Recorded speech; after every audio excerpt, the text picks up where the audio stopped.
Mino Line Media presents the Business First Podcast.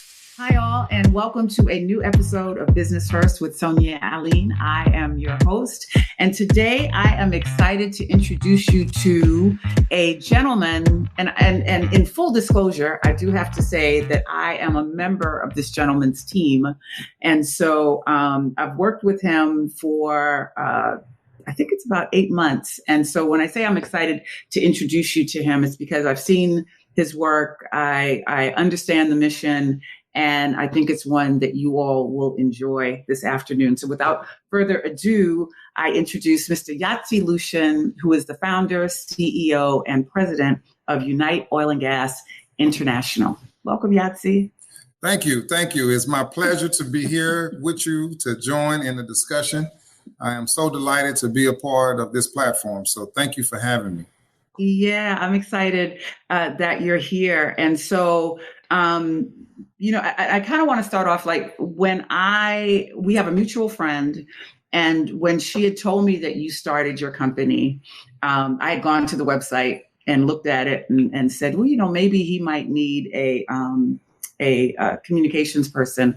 And when I looked and I saw all the different elements that were a part of the organization, the geoscience, hydrocarbon development, from rocks to revenue, all of this oil and gas and hydrocarbon talk, I actually chickened out. I was just like, yeah, this is way above my pay grade. We ended up connecting anyway through this mutual friend of ours, and I ended up being a part of the team.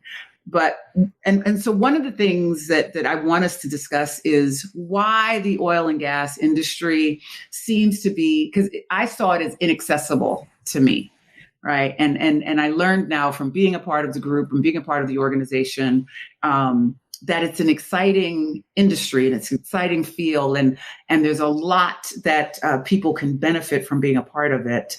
Why is it that the oil and gas industry seems so inaccessible to so many people? Well, I think just to dive straight into the matter, when you say, why does it seem, that's the operative word, so inaccessible to so many people, I would assume, and correct me if I'm wrong, but I would assume you're talking about people of color. Yes. Because absolutely. there is certainly abundant amount of people that don't look like you or I. Now, I believe, as with everything, there's a bit of systematic approach behind it. But to be quite honest, the oil and gas industry, as you well know, and we work in an area that is classified as the upstream, which is where we explore, develop, and produce hydrocarbon resources, i.e. crude oil and natural gas. This area requires a substantial amount of investment to get in. So it's not something that we can start a business and easily get into. So what you have is the bigger companies that have dominated these areas and mid-sized companies, right? But when you talk about investing and being a part of this industry, it's hundreds and hundreds of millions of dollars that are required. So you have to have access to that kind of capital to be an entrepreneur in this industry. Now, secondly, when you look at the profile of the people that work for these companies that are participating, sure, there's DEI initiatives and all of these different things. But at the end of the day, historically, the companies that I've worked for, I certainly represented less than 10% of the staff. And so, if you look at us coming in at less than 10% across the board, you was always surprised whether I was working for Chevron or a Hess or any of these other companies. You always got excited when you saw someone that looked like you because we're so far and few in between. It's not because it's an industry that we can't understand, but it's just an industry that historically, for those of us who major in technical disciplines, it's not easy to get into. And the oil and gas industry is quite competitive, and they typically only take those who have, GPAs of 3.7 and above in their technical craft or skill or background. So there's multiple layers, and when you distill it all down, we're just not represented well in this industry with the companies that are available for us to work for. Right. So I want to talk a little bit about your background and how you got involved, because in a sense, even just based on what you just explained, you're a bit of an anomaly. This is not something you didn't grow up saying, you know what, I think I want to be a landman, as that series talks about, or you weren't thinking like, I want to go and work in oil and gas. You were a kid who was good at numbers, and you knew that you wanted to be successful, but that was about it. And so talk to us a little bit about where you've come from, this fascination and this interest in numbers that you have, that you still have, and how that really kind of weaved your path to your career in oil and gas. Sure.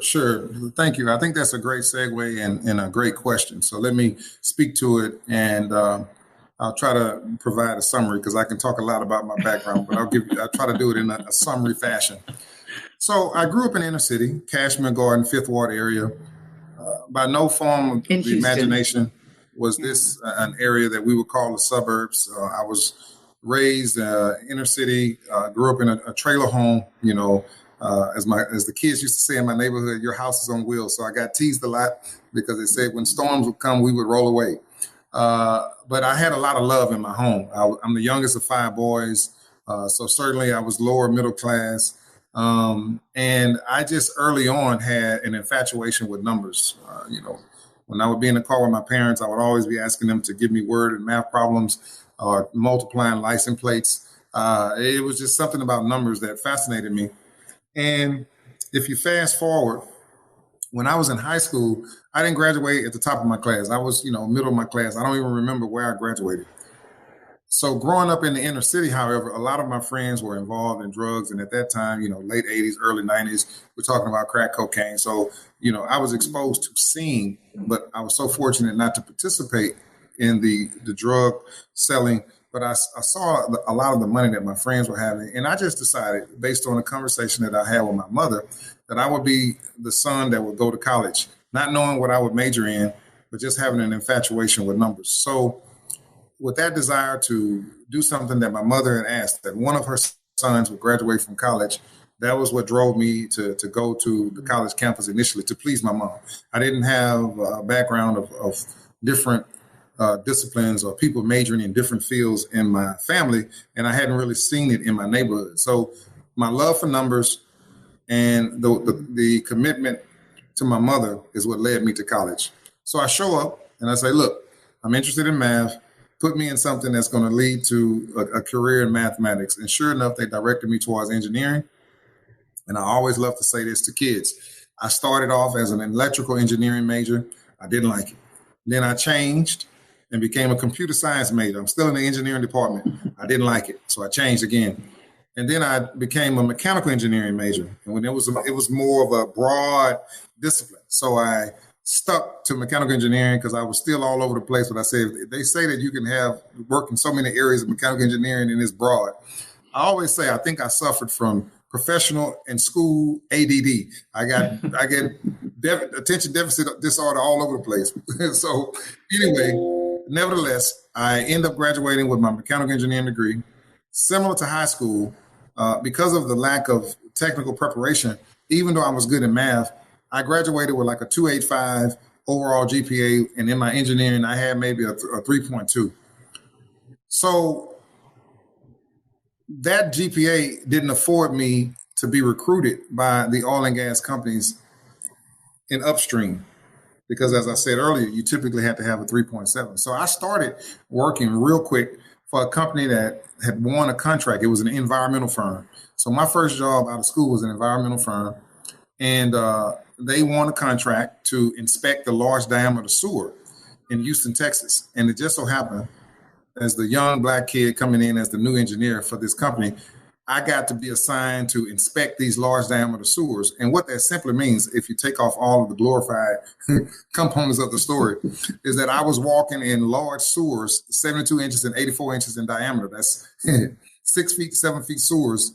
And the smell in those sewers were not too pleasurable.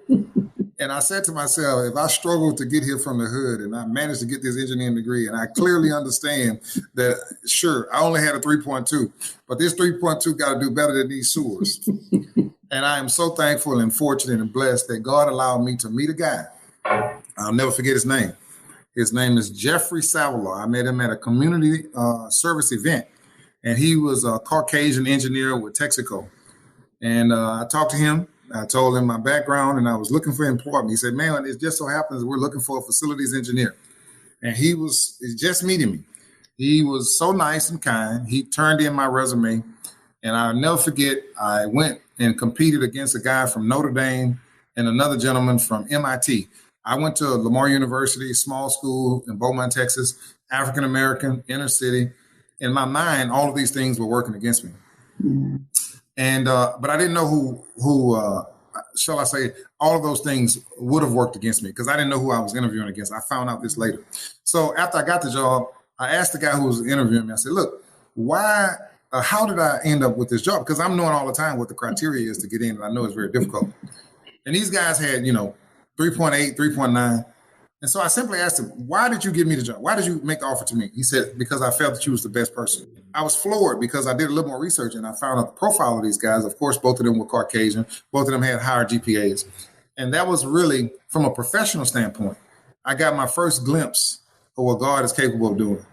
And I knew at that moment in time that it was something special, and it was the Spirit. It was God who had opened a door for me, that I was not the highest qualified. And we know the history of African Americans in America getting something of this magnitude in this type of industry. And so it was God's favor. It was his presence that opened the door. And, my dad had always instilled in me, you don't have anything until you have your own. So even though I started my career in oil and gas and I began to learn, and of course at the beginning, being a big black guy, small school, not a lot of us in number, I always felt a little uncomfortable in meetings. I always felt when I started that I didn't measure up. So I felt inferior to some degree. So I would be quiet and I was relatively shy, right? Because, I'm just learning and taking notes. This was before the internet. So when I would hear words, I would take notes and I would go home and look them up and try to get an understanding. And I said, if I just get a chance to say that same word in the next meeting, I'm going to be ready. And so it was a period of me adjusting and becoming acclimated as an African born in America to this environment where I was always the biggest guy. I was the tallest guy. I stood out like a sore thumb. And in my mind, I never was able to prove it, but I always felt that people were looking at me like, why isn't this guy playing football or basketball? And some of the guys would come up and touch on my arms and talk about how big I am and this and that. And so I had a chip on my shoulder because this chip was really all about, let me show them that the skin that I'm in and the frame that God has allowed me to develop and become is capable of more than taking concussions or shooting a basketball or running on a track or holding a microphone. And so that chip really drove me in the early years of my career. And I'm so happy because it was that passion. It was that sort of quest to show that we belong as a people that led me to where I am today. But I don't want to, you asked me one question, you see, I just kept talking. That's really what drove me. Yeah. And so, and I want to continue with that because you had a successful 20 plus year career. You were able to move up the ranks. It wasn't an easy 20 something years. And I want you to talk about that too, because you're the entrepreneurial spirit in you started really early. And so there were many times when you were ready to leave, but just didn't leave. I want you to talk about that as well. Let me say this as a starter, because I think this is the part of the foundation that led to where I am from an entrepreneurial spirit. Number one, my father was, only high school education, but he was always into some kind of business outside of his job. So I saw that early in my father. So that obviously influenced me. But, one of my dad's businesses was he had a food truck before food trucks became popular. And this was maybe in the 80s. And so he was very good at barbecuing meat. And so it was a barbecue truck. And people of all nationality, creed, color, races, the whole nine, would come to his truck and they would be lined up. And I remember one day we were in the backyard and he said, now, away from my truck and away from getting their order, some of these people are probably prejudiced. He said, but it really doesn't matter. And let me explain to you. I said, okay, I'm listening. He said, my sauce is so good, and you can smell it from so far away, that I focus on the recipe of my sauce and their love of my sauce, despite it coming from this big black frame, because my dad was 6'5", 285 pounds. He said, despite what they may not be able to tolerate from the frame, they cannot resist the smoke and the flavor of the sauce. So they come and we have this exchange. They leave with my product and I increase my business. He said, so son, I want you to know something. He said, in business, he said, don't worry about racism. Don't worry about who has something to say about you. Don't worry about any of that. He said, as long as your sauce is good, you will always have a product to sell. So with that guidance, with that direction, I'm 16, 15. It's stuck in my head. You listen to your parents talking, you don't realize what's sticking. Yeah. As I was going through corporate America, it's two things he said now. That's one. And the other one is always have something of your own. I'm seeing through my business dealings and the jobs that I was able to have, how to evaluate projects, how to negotiate terms, the technical elements of assessing value, what makes whales produce more, all of the technical components. And then, of course, I went back to school and got my MBA. So I understood all of the nuance from a technical perspective of the oil and gas industry as I'm learning over time. And then I began to see all of the business dealings. I was never the lead guy, but I was always the guy providing the numbers. And I was always the guy who was providing the food that would ultimately service the position that we were having in the negotiation. No problem. I wasn't the vice president, but I was feeding the vice president and ultimately giving him his speech as to what he would be saying in a negotiation for different companies. And so I learned all of the various aspects of the oil and gas industry: business, technical, commercial, structuring, fiscal terms, legalities, the whole nine.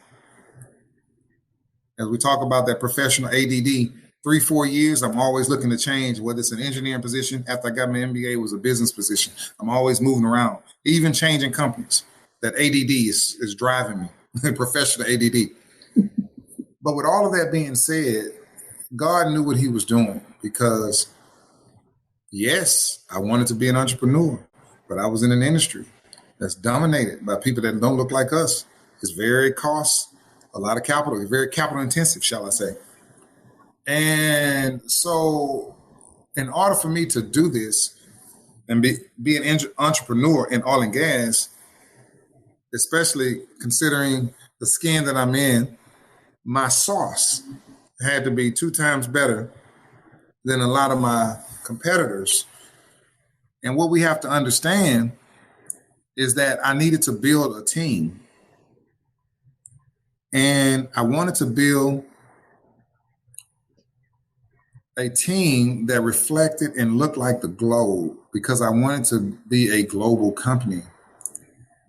As my dad said, when you see the restaurant, you don't know who owned it. You just know the sauce is good.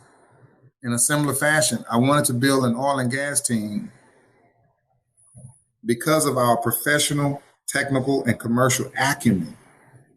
I wanted to be one of the best in the industry, regardless of who the CEO is. And of course, I understand at some point the light will shine and the surprise will happen.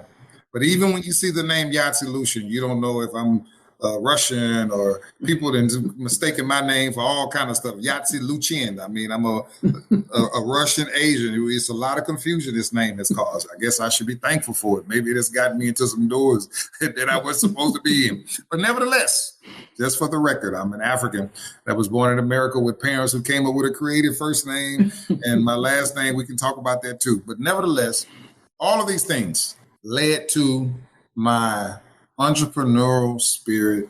And I'm so fortunate, I'm so blessed to have had such beautiful parents who believed in my dreams, supported any idea I came up with. I truly always say this jokingly, but I think if I told my dad I wanted to become the first guy to have a loft in the clouds, he would have been saying, let's go get some lumber and we got to try to figure out how we're going to start building the foundation. They certainly supported all of my crazy visions and dreams, which is how and why I am where I am today. And so for any parent that's listening and that will listen to this podcast, I would say, in a side note, speak success, speak and provide support to your kids. You are your children's first heroes. If you speak into them, they will believe and they will ultimately be able to achieve. 3.2, inner city, and every level, the odds were stacked way against me. But I was foolish enough and crazy enough to believe with what I like to call my definition of passion. You know, I always talk about this. I have to put it on camera on the podcast because it has driven me. Passion is simply the unrelenting pursuit of what's possible. And I'm so thankful that this definition has came by way of all of my experiences, all of my learning and teaching from my parents. And that's how I created, I guess, not even created, I became this person that is so passionate about being an entrepreneur. So I think that's the answer to that question. Yeah. So when you decided to start Unite Oil and Gas International, based on all your experience, what was it that you wanted this company to be? Oh, wow. That's a beautiful question. So, I believe that everything happens for a reason.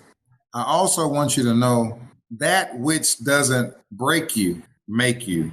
And it's somewhere along your journey. If you ever come in contact with God for yourself, you will begin to realize that your existence and your presence on the face of earth is part of a bigger plan. And it is because of that realization that Unite, in fact, is what I like to think of as a movement. Why do I say that? Because Unite Oil and Gas is a vehicle that when you truly unpack my vision, the purpose of Unite Oil and Gas is to provide the fuel, if not financing, for so much that the movement seeks to accomplish. For instance, Unite Academy, right, which will be a math and science school, middle and high school kids, inner city. I envision them being able to major in engineering, math and science, and some of them with opportunities to intern with Unite providing scholarships. That's one vein. That's Unite Academy.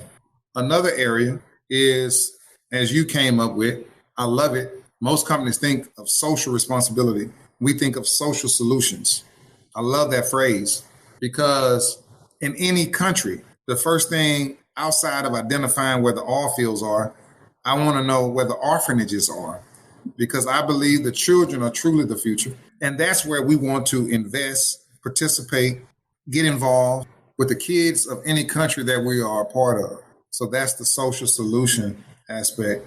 We have the academia aspect, and then we have Unite Oil and Gas, the company, which consists of the three divisions that we always talk about. But Unite Oil and Gas, we talk about profit, we talk about petroleum pursuit, but the movement is all about the people. And that's what I believe is truly unique from what we're trying to do. The consulting side of Unite, unlike a lot of companies, if not other companies in the industry, no one is looking to align and partner with national oil companies in Africa to work alongside of their technical teams to ensure that they get the technical transfer, that they get the know-how and the best techniques and technology in the industry. So ultimately, what I've done is I've engaged some of the best professionals who have worked for Shell, Exxon, Chevron, the middle-sized companies to come and be a part of Unite to help me in this journey, fulfill that training, but also to convince the investor community to ultimately fund, just like they do other mid-sized companies, the acquisition of these projects that we want to participate in as well. Holistically speaking, I wanted to say all of that because ultimately, when you look at the word unite, it's a beautiful word that God gave me, because if you drop the E, it means a unit. If you add a Y, it speaks to unity. And I would be remiss if I didn't talk about the wonderful team that I believe, I like to say that I handpicked, but that's not true. God has handpicked the team that is now a part of Unite in this journey. We're unified as one unit with one understanding of what we're trying to accomplish, and that ultimately speaks to Unite the company. So I have no doubt that we will be a multi-billion-dollar company, but it's not about that size. It's not about that monetary value. I want to touch, for every billion, I want to touch 1 million kids. I want to truly make a difference. And I say that on record because it's not just about money. We have to do something with the money. And I think that's what's missing when you look at the people who are making all of this money. And that's why I'm so excited about the trajectory of Unite, because it's time out for us to be complaining about what's going on and who's not doing what. The question becomes, what are you going to do? My mom used to always say, be the change you want to see. And that's all I'm trying to do, is provide a vehicle, provide the resources to impact those less fortunate and do something about, instead of complaining, do something about the shortcomings that we see within our community, not just in America, but globally. And that's what Unite is about. There is so much to talk to Yachtze about, but unfortunately, we can't do it all in one episode. So please come back next week for part 2. Thanks so much for listening, and I'll see you there next week. The Business First podcast is hosted and produced by Sonia Alleyne. Executive producer Ken Johnson. Find the Business First podcast on Apple Podcasts, Stitcher, Spotify, Odyssey, iHeartRadio, Amazon Music, TuneIn, or wherever you get your podcast. On social media on IG at business_first_podcast. Follow the Mean Old Line Media Podcast Network on IG at Mean Old Line Media. Get the Mean Old Line Media app in the App Store or Google Play. The Business First podcast is a Mean Old Line Media production.